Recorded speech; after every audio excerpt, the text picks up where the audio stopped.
Bismillahirrahmanirrahim. Wal 'ashr.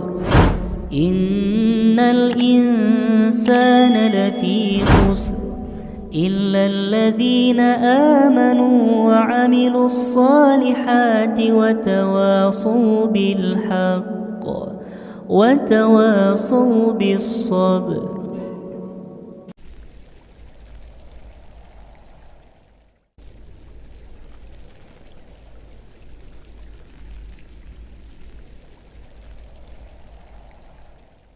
Kaum muslimin yang dirahmati oleh Allah Subhanahu wa taala, kemudian kita lanjutkan kembali gejala-gejala jin masuk ke dalam tubuh manusia dalam kondisi ataupun dalam keadaan sadar. Ya, tadi kita sudah sebutkan yaitu epilepsi ya, ataupun biasa disebut dengan kekejangan pada bagian sarafnya ya, dan biasanya ini terkadang bisa orang tersebut bisa tiba-tiba pingsan. Ya, tapi pada episode sebelumnya kita telah menjelaskan berkaitan dengan epilepsi ini, ya, bahwasanya epilepsi ini adalah termasuk ciri ataupun termasuk juga dalam satu penyakit medis, yang mana kalau dari segi medis ini ada penyakit ini, ya, akan tapi ini adalah menjadi ciri ataupun gejala seseorang itu terkena gangguan jin adalah termasuk di dalamnya adalah epilepsi. Jadi epilepsi itu bukan karena gangguan jin, ya, akan tapi ini adalah menjadi gejala-gejala saja. Ya, karena bisa saja jin tersebut ya memainkan bagian saraf seseorang sehingga ya bagian sarafnya ini menjadi kejang. Ya, karena kalau jin ini dia sudah menguasai tubuh seseorang, dia bisa sesuka hatinya, ya, mau dia kendalikan bagaimanapun. Ya, sebagaimana pada kisah dari Syekh Wahid Abdus Salam Bali yang dia meruqyah ya seseorang, yang dia ketika itu terjadi dialog dengan jin tersebut, disuruhnya tangannya ini jangan sampai dia disuruh menguasai bagian tangannya, tapi dia sudah menguasai bagian otaknya. Ya, jadi tangannya ini dipegang sampai 3-5 orang yang sangat kuat, itu tidak bisa dibengkokkan. Padahal yang memegangi adalah orang yang sangat kuat, ya, sampai 2-3 orang, akan tapi tidak bisa. Ya, kemudian syekh tersebut mengatakan sudah cukup. Ya, maka kemudian tangan tersebut pun menjadi lemas kembali. Jadi kalau jin ataupun syaitan yang dia sudah menguasai bagian saraf-saraf otak, maka mereka akan sangat mudah sekali untuk menguasai seluruh bagian tubuh yang lainnya. Kemudian yang keenam adalah merasa sakit pada salah satu anggota tubuh. Ya, sedangkan pengobatan medis tidak mampu untuk menyembuhkannya. Jadi sakit dia pada bagian-bagian tertentu, ataupun bahkan penyakitnya ini dia tidak terlihat dari medis. Ya, sudah dicek ya ke beberapa rumah sakit, akan tapi penyakitnya ini tidak nampak. Apa penyebab penyakitnya, akan tapi ada sakitnya itu. Nah, seperti itu. Nah, bisa saja ini adalah ulah ataupun perbuatan dari bangsa jin. Jadi jin mereka ya sangat suka sekali yang seperti ini. Terkadang mereka nebeng ya pada penyakit medis. Ya, misalnya penyakit tumor ataupun penyakit kista, ya, walaupun ya jin itu terkadang nebeng di penyakit-penyakit yang seperti ini, atau terkadang perutnya itu terasa sangat sakit. Tapi ketika dicek ke medis, dicek ke rumah sakit, penyakitnya ini tidak ada. Ya, ataupun di bagian lututnya ataupun bagian tangannya terasa sakit, akan tapi ketika diperiksa ke rumah sakit, penyakitnya tidak ada. Nah, ini bisa saja ini adalah karena gangguan jin, ya, dan harus segera diatasi. Ya, bukan malah dibiarkan ataupun malah mendatangi dukun, ya, ataupun disebut dengan orang pintar, paranormal dan lain sebagainya, ya. Jadi itu ya kaum muslimin yang dirahmati oleh Allah Subhanahu wa taala, ya, itu adalah beberapa gejala seseorang yang terkena gangguan jin dalam keadaan sadar, ya. Kemudian kita lanjutkan, ya, yaitu berkaitan dengan karakter penting seorang terapis ya, ataupun seorang peruqyah. Nah, jadi bagaimana ya seseorang ini dia bisa disebut sebagai seorang peruqyah yang syar'iyah? Ya, karena kalau peruqyah yang lainnya yang dia tidak syar'i tentunya tidak membutuhkan syarat-syarat ini. Ya, tidak membutuhkan syarat-syarat ini. Tapi kalau yang dia peruqyah yang syar'iyah, ya dia membutuhkan beberapa syarat yang nantinya akan kita sebutkan. Di sini Syekh menyebutkan ya mengobati orang kesurupan itu tidaklah semudah yang diperkirakan. Ya. Jadi mengobati orang yang dalam kondisi kesurupan itu tidak mudah seperti yang dilihat. Ya, kadang orang mengatakan dia cuman tinggal dibacakan aja ayat-ayat Al-Qur'an dia langsung keluar. Ya, kalau mudah tentunya semua orang bisa jadi peruqyah. Ya.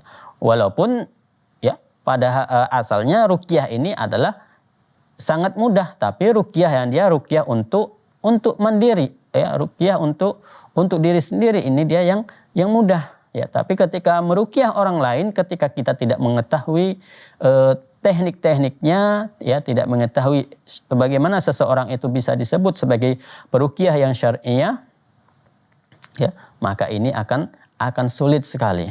Ya, karena ya, maka itu seorang terapis harus memiliki beberapa karakter berikut ini, harus memiliki beberapa syarat-syarat berikut ini. Di sini Syekh menyebutkan ada sekitar 11 syarat ya, 11 karakter seseorang itu menjadi seorang terapis ataupun menjadi seorang peruqyah. Ya. Yang pertama adalah berakidahkan ya salafus salih. Ya, semoga Allah meridhai mereka semua yang merupakan akidah yang bersih dan akidah yang jernih. Ya, jadi seorang terapis, seorang peruqyah itu harus memiliki akidah yang murni, akidah yang bersih, akidah yang tidak tercampuri dengan kesyirikan. Ya, karena kalau seorang peruqyah ya akidahnya tercampuri dengan kesyirikan, nah, tentunya ketika dia menyuruh ataupun mengobati pasiennya, ya pastinya akan dicampur dengan kesyirikan. Ya, tentunya nantinya dia akan memberikan jimat kepada orang tersebut, ya kepada pasiennya, ya ataupun nantinya akan diberinya mantra-mantra ataupun amalan-amalan yang amalan-amalan ini adalah mengandung kesyirikan kepada Allah Subhanahu wa taala, ataupun menyuruh seseorang untuk memberi kurban, ya ataupun menyembelih hewan untuk syaitan. Maka seseorang ketika dia menjadi seorang terapis, ya seorang peruqyah, dia harus memiliki akidah yang lurus, akidah yang bersih, akidah yang jernih dari akidah yang dari kesyirikan kepada Allah Subhanahu wa taala. Ya, karena kalau tidak nanti ketika meruqyah si pasien meminta diberi tumbal ataupun meminta sesajen, ya tentunya peruqyah ini akan memberi. Ya, karena ini pernah ya sering kejadian, ya ada seorang yang kesurupan, ya dia hanya meminta taruhlah bunga di pohon sana, ada sebuah tempat ya, ada pohonnya ini ada di sebuah tempat, ya kemudian dia hanya meminta taruhkan bunga di sana. Ini peruqyahnya kalau yang dia tidak tahu, ya ini adalah tujuan dari si pasien ini, orang yang diruqyah ini, itu adalah tujuannya adalah untuk sesajen untuk jin penunggu yang ada di pohon itu, karena dia katakan ya jin yang di sana itu sangat marah, maka kasihlah bunga kepadanya agar tidak marah. Nah, inilah kalau akidah ya akidah dari seorang peruqyah tidak lurus, ya maka dia bisa tertipu, bisa terkecoh. Aku akan keluar dari tubuh si fulan kalau aku dikasih bunga. Nah, bunga apa? Biasa meminta bunga 7 rupa ataupun 7 warna ataupun bunga 7 macam dan lain sebagainya. Jadi seorang peruqyah harus lurus akidahnya, harus memiliki akidah yang bersih dari kesyirikan kepada Allah Subhanahu wa taala. Kalau tidak, dia akan tertipu oleh godaan syaitan tersebut yang masuk ke dalam tubuh si pasien tersebut. Kemudian yang kedua, mengamalkan prinsip tauhid yang murni dalam ucapan maupun perbuatannya. Jadi dia mengamalkan ya prinsip yang ada dalam tauhid tersebut. Bukan hanya dia hanya mengetahui saja, akan tapi ketika berhadapan dengan setan dia tahu kalau yang dia lakukan ini adalah salah. Akan tapi dia daripada nggak sembuh, daripada aku capek meruqyahnya, udahlah ikuti aja apa yang dimau oleh jin tersebut. Nah, ini dia yang berbahaya. Jadi kalau seorang peruqyah yang dia tidak mengamalkan prinsip tauhid yang murni dalam ucapannya ataupun dalam perbuatannya, ya, maka ini sangat berbahaya sekali bagi seorang yang bagi pasiennya, seperti itu. Bagi pasiennya sangat berbahaya, dan bagi peruqyahnya juga sangat berbahaya karena bisa terjerumus ke dalam kesyirikan kepada Allah Subhanahu wa taala. Aduh, daripada capek aku meruqyahnya, ya, membacanya sudah berhari-hari tidak sembuh-sembuh, jinnya cuma minta ini saja, udahlah ikuti aja lah. Itu kan mudah. Nah, memang mudah, tapi situ terkadang mengandung ya kesyirikan kepada Allah Subhanahu wa taala. Ya, sebagaimana seseorang yang dia hanya mengorbankan seekor lalat saja, ya, padahal hanya seekor lalat saja, Nabi Shallallahu Alaihi Wasallam menyebutkan huwa finnar, ya, dia masuk ke dalam api neraka. Padahal hanya seekor lalat, sangat mudah, hewan yang sangat hina kita katakan, ya. Tapi dia disebutkan oleh Nabi dia masuk ke dalam neraka. Ya, na'udzubillah min dzalik. Makanya jangan sepele ya terhadap hal-hal yang kecil yang di dalamnya ada mengandung kesyirikan kepada Allah Subhanahu wa taala.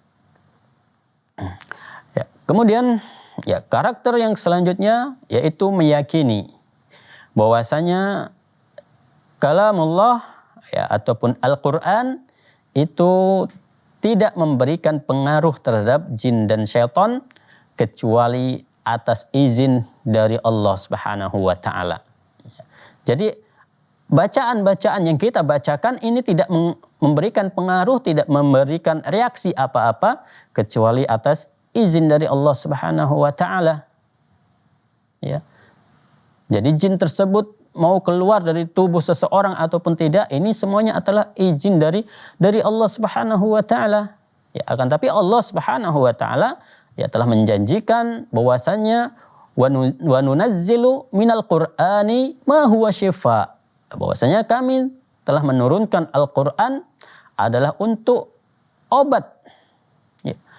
Jadi Allah Subhanahu wa taala telah menjanjikan bahwasanya Al-Qur'an ini adalah sebagai obat. Ya, sedangkan Allah Subhanahu wa taala ya innallaha la yukhliful mi'ad. Ya, sesungguhnya Allah Subhanahu wa taala tidak akan pernah menyelisihi janji-janjinya. Ya, ketika Allah Subhanahu wa taala menjanjikan A, maka Allah Subhanahu wa taala akan memberikan A.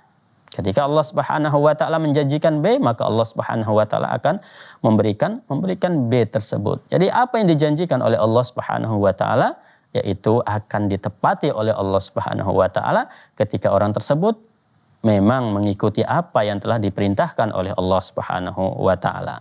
Jadi kaum muslimin yang dirahmati oleh Allah Subhanahu wa taala, nanti insyaallah akan kita lanjutkan kembali ya pembahasan kita ini berkaitan dengan karakter penting seorang terapis setelah beberapa jeda berikut ini.